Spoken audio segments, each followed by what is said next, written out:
কিভাবে চাপড়ি বানাতে হয় রুটির মতো করেই দেখেন। শুরু থেকে আপনাদের দেখাবো।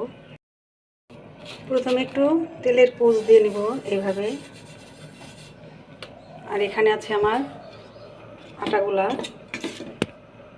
দেখেন এগুলো আমি চামচের সাহায্যে দিয়ে দিব। এই তো দেখেন,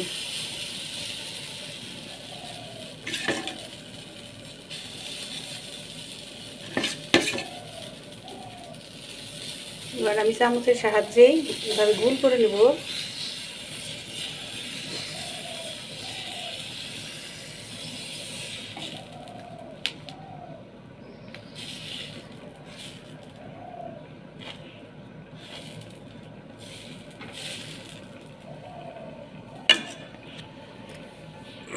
এবার দেখবেন কি সুন্দর হয়।